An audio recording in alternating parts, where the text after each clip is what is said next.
Welcome back to easy UPSC. तो recently China के Hangzhou reason में जो एशियन गेम्स चल रहे हैं वहां पर हमारे नीरज चोपड़ा जी ने जेवलिन थ्रो में एक बार फिर से गोल्ड जीत लिया है। नीरज चोपड़ा जी आजकल बिल्कुल ही अनस्टॉपेबल है, वो हर चैंपियनशिप में गोल्ड जीत रहे हैं। आइए जानते हैं मेकिंग ऑफ नीरज चोपड़ा।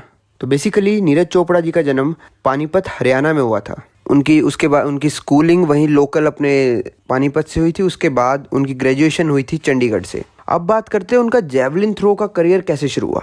तो बेसिकली बचपन में नीरज चोपड़ा जी का शरीर काफ़ी एक हेल्दी शरीर था। बच्चे उनका काफ़ी मजाक उड़ाया करते थे और इसी चीज़ से उनके पिताजी को बहुत बुरा लगा और उन्होंने गुस्से में आके कोई उसका मजाक ना उड़ाए, उन्होंने उसको एक जिम में जो है एनरोल करवा दिया।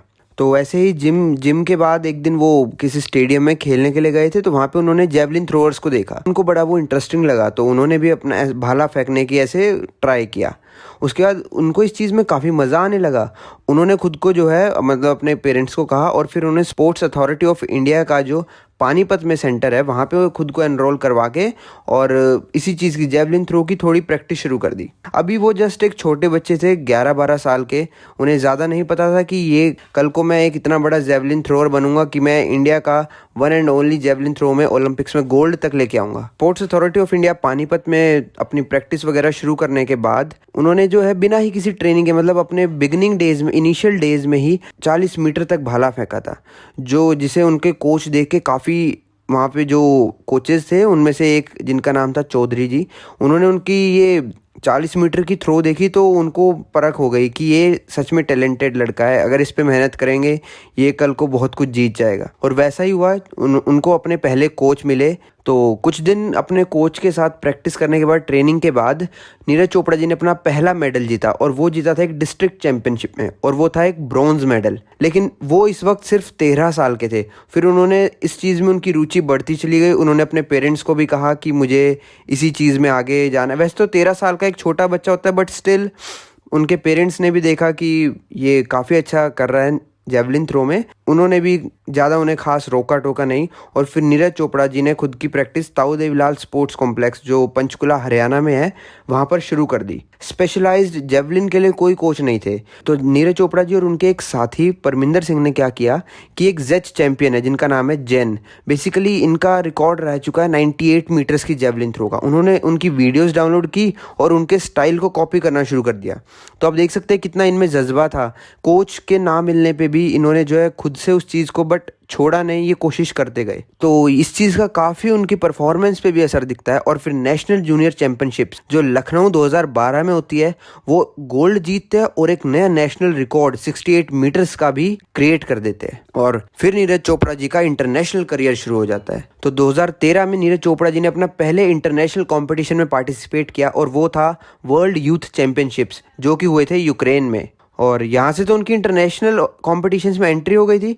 उसके बाद इंटरनेशनल जो मेडल उन्होंने जीता अपना फर्स्ट, वो जीता था 2014 के यूथ ओलंपिक्स में जो कि हुए थे बैंकॉक में, और यहाँ पर इन्होंने जीता था सिल्वर मेडल। तो इसके बाद जो है नीरज चोपड़ा जी वेरियस कॉम्पिटिशन्स में पार्ट लेते चले गए, कभी नेशनल गेम्स में, कभी दूसरी इंटर यूनिवर्सिटी एथलेटिक्स में, मतलब इस तरह से वो पार्टिसिपेट करते चले गए।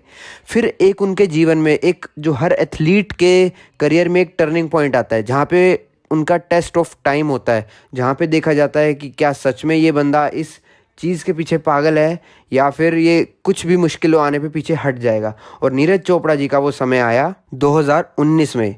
नीरज चोपड़ा जी के बताया जाता है कि राइट एल्बो में इंजरी हो गई थी जिस कारण से उनकी सर्जरी भी हुई थी 2019 में ही, और इस कारण से वो वर्ल्ड चैंपियनशिप्स भी मिस कर गए थे। तो यहाँ से नीरज चोपड़ा जी का वो टेस्ट ऑफ टाइम शुरू होता है।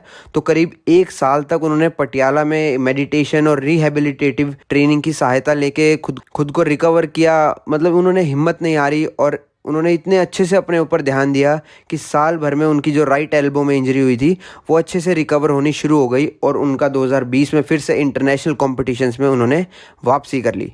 और इसके बाद नीरज चोपड़ा इज़ अनस्टॉपेबल। तब 2019-20 का वो समय उन्होंने गुजारा। उसके बाद चाहे पैंडेमिक आया हो या कुछ और आया हो, नीरज चोपड़ा जी कभी पीछे मुड़ के उन्होंने नहीं देखा। और उसके बाद तो हम जानते ही हैं, उन्होंने फिर हमें टोक्यो में, जापान में हमें ओलंपिक्स में गोल्ड मेडल जितवाया। अभी रिसेंटली फिर चाइना में उन्होंने एशियन गेम्स में हमें गोल्ड मेडल जितवाया। और ये दो सिर्फ नहीं, उसके अलावा उन्होंने बहुत सी चैंपियनशिप्स में, जैसे कि अभी रिसेंटली डायमंड लीग में उन्होंने गोल्ड मेडल जीता था। तो ये तो एक बहुत बड़ी लिस्ट है। ये अगर मैं बताने बैठ जाऊंगा तो ये वीडियो पता नहीं कितनी लंबी हो जाएगी। नीरज चोपड़ा जी की अचीवमेंट्स बहुत ज़्यादा है, बट ये थी छोटी सी एक, मैंने बिल्कुल ब्रीफ तरीके से बताया, making of the Neeraj Chopra. अगर आपको ये वीडियो पसंद आई है तो सब्सक्राइब कीजिए। तो रिसेंटली मालदीव्स में एक बंदे ने कहा है कि मैं इंडियन मिलिट्री को मालदीव से हटा दूंगा।